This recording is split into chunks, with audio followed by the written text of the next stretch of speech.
Hi friends, welcome to Abby's Fortress. I'm Ashanti, your reading friend. I have a new mic once again, and we are kicking off our Read-Aloud Marathon that is going to be happening all this summer. I am going to attempt to upload 3 to 5 read-aloud stories every day until you guys head back to school or go back to your collectives where you do your learning. So today we're going to start with Eyes That Kiss in the Corners by Joanna Ho, illustrated by Dung Ho. And I've seen this book a lot. I've always wanted to read it. I felt like it's so poetic, so I'm glad this is what we are starting with. And we also have Aubrey and Sophie here. They're very curious about the garage. This is a new recording space for me. But why not? Because we're doing something new. So let's kick it off together. A young girl notices that her eyes look different from her friends. They have big round eyes and long lashes. The girl realizes that her eyes kiss in the corners and glow like warm tea, crinkle into crescent moons, and are filled with stories of the past and hope for the future. In fact, her eyes are like her mother's, her Amma's, her little sisters, and they are beautiful. Eyes That Kiss in the Corners is a dazzling lyrical ode to loving oneself. Joanna Ho's tender yet powerful words and Dung Ho's vibrant illustrations inspire readers to recognize their own beauty and strength, igniting a revolution of self-discovery and confidence. I hope the mic is not close to my stomach. I hope it doesn't pick up the sounds my stomach is making because my stomach is being very loud right now. So without further ado, Eyes That Kiss in the Corners by Joanna Ho, illustrated by Dung Ho, and this is a HarperCollins published book. I feel like we could take these pictures off and throw them right into a TV show. Some people have eyes like sapphire lagoons, with lashes like lace trim on ball gowns, sweeping their cheeks as they twirl. Big eyes, long lashes. Not me. I have eyes that kiss in the corner and glow like warm tea. My eyes are just like Mama's. Actually, I might get a little closer. My dogs keep interrupting. There we go. Mama's eyes that kiss in the corners and glow like warm tea crinkle into crescent moons. When she comes home from work, she scoops me in her arms, eyes sparkling like starlight, and tickles me until we laugh ourselves onto the floor.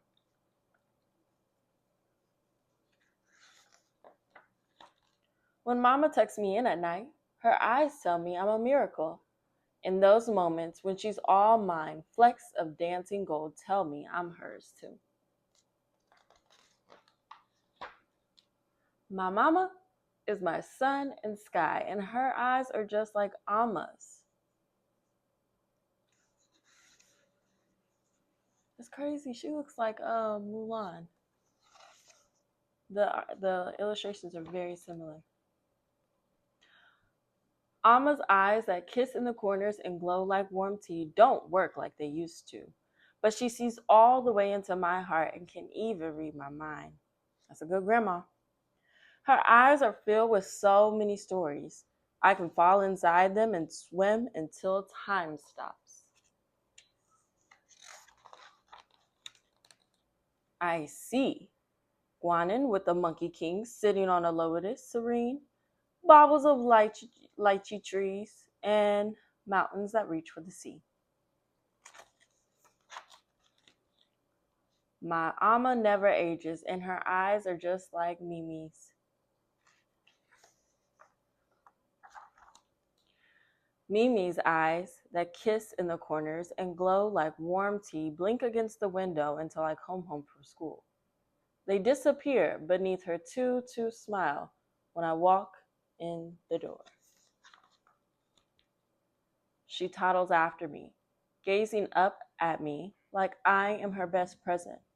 I hope she looks at me like that forever, because when she looks at me in that way, Mimi way, I feel like I can fly.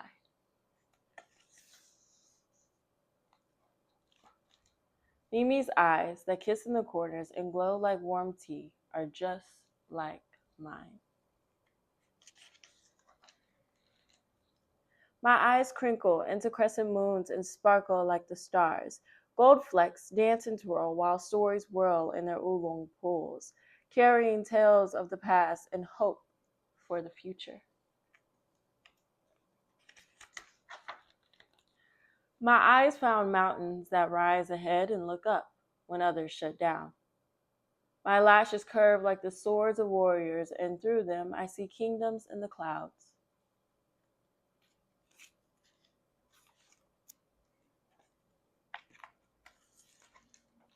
My eyes that kiss in the corners and glow like warm tea are a revolution. They are Mama, Amma, and Mimi. They are me, and they are beautiful. The end. A little bit about our author and illustrator, then I want to tell you a little story. Seems like my other spot that I made all comfy for myself got taken by my dog, so I'm going to have to just kind of sit in front of him because I'm going to just bop this down a little bit. You see, I'm surrounded by dogs now. So, yeah. My reality, my world, full of love, and I'm grateful. So, Joanna Ho is passionate about equity in books and education. She has been an English teacher, a dean, and a teacher professional development mastermind. She is currently the vice principal of a high school in the San Francisco Bay Area. Homemade chocolate chip cookies, outdoor adventures, and dance parties with her kids make Joanna's eyes crinkle into crescent moons. Keep your eyes open for her next book, Playing at the Border. Visit her at joannahowrites.com. Oh, I've been saying dung. It's pronounced zung. Okay, so I'm going to start reading that if they have the pronunciation. So this book has a pronunciation in there, and I've already messed up. I'm not editing this video because this is showing you that there is always learning in literacy. So real time, I'm so sorry, Mr. Zung Ho. But Zung Ho was born and raised in Hue Imperial City, Vietnam, where, and see, now I've done misgender too. It's just not good right now. But it's okay. I'm okay with making mistakes because I learn from them and I correct them the next time. And I hope my mistakes can help you make better choices the first time. So we're going to start over with Mrs. Zung Ho. And Mrs. Zung Ho was born and raised in Hue Imperial City, Vietnam, where she studied graphic design at the Hue Arts University. She finds inspiration in nature, the beauty of plants, flowers, and leaves. She also loves to draw interesting characters with unique personalities. Now she lives in Ho Chi Minh City, Vietnam, where she continues to learn and develop her art, something she loves doing. When she's not drawing, she loves spending time cooking, eating, watching movies, and tending her plants. Visit her at www.behance.net/HANHDUNG. Okay, so that, my friend, is Eyes in That Kiss in the Corner. But my story time was when I was a child. I have a very unique face in the sense that my nose is a lot smaller than my peers, but my lips were bigger than some of my peers, and my eyes kind of kiss in the corner. So a lot of my peers would label me, my friends would say I'm a specific culture when I'm not. And after a while, as a child, you get tired of telling people what you are and what you're not. Eventually, you just stop talking. And that's what happened to me. So, what I would like to encourage any listener today to do is continue creating your own labels or blocking out the ones that people create for you so you can truly live in your purpose and not let those labels define who you are. We all have some type of attachment to something. We all have some type of culture we represent physically before we even open our mouths.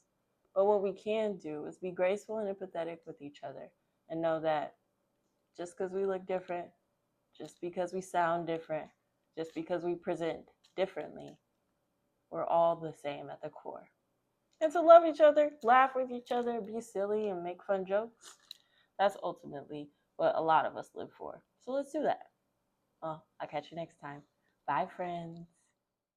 We truly enjoy sharing our adventures with you here at Ivy's Fortress. If you do too, like our videos and subscribe to our YouTube channel. Well, what are you doing? It is your choice, but we'll race you there. Bye!